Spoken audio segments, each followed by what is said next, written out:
Hey, TMU Greek scholars, I just want to cover our exegetical paper, which covered Colossians 3, 18 through 21. By looking at this verse, I knew it was going to be interesting from the start for research. And given our society and the feminist movement does not like this verse at all from researching.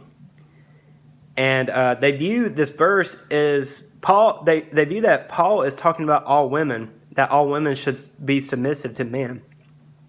First of all, that is not true. If we look at wives in the Greek, the definition is for this specific verse is a woman in a married relationship with a man. So that debunks that statement from the feminist movement. Second of all, the verb submit.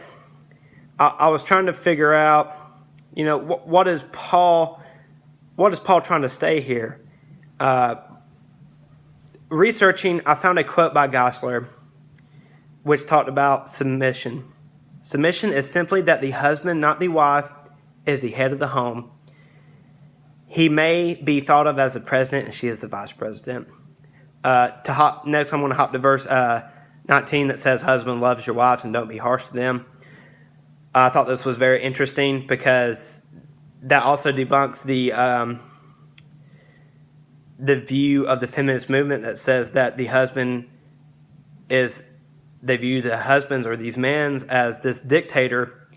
Do not be harsh to them. That would totally debunk this, because as Christians we're equal. We're all sinners, so everything's equal at the foot of the cross. Second of all, if you love your wife, you're not going to put her lower than yourself.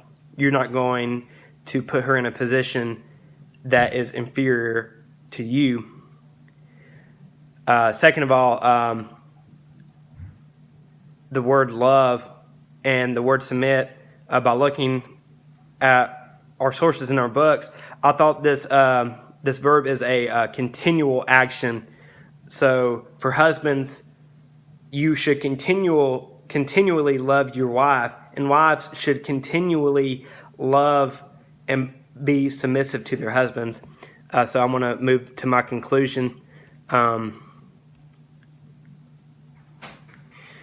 So by researching from the books and websites, it's very clear that this rule is how the household should act. Verses 18 and 19 are specifically given not only to husbands and wives, but they're specifically given to Christian husbands and wives.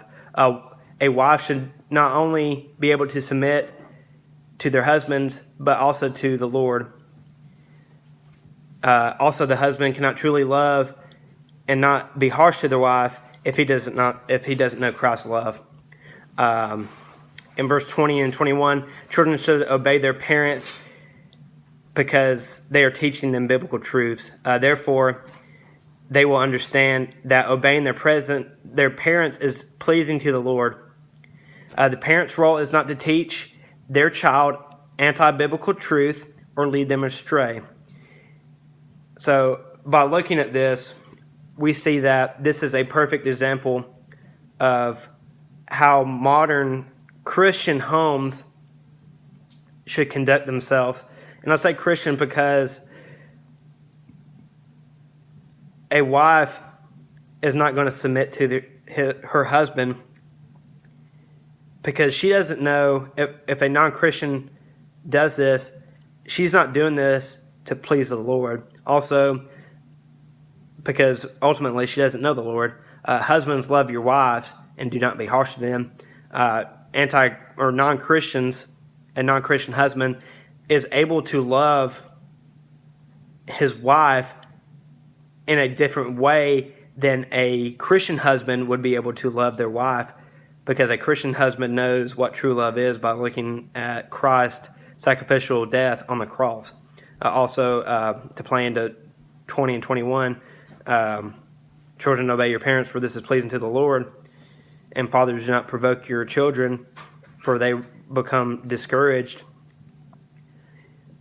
If you want this to happen, children to obey you, it ultimately starts with obeying God. Second of all, fathers, do not provoke your children. It's talking about teaching them biblical truths. So I just wanted to highlight those real fast. I just wanted to thank all y'all.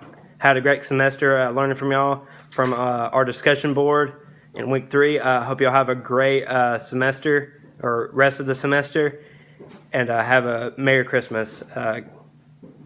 God bless and have a good day.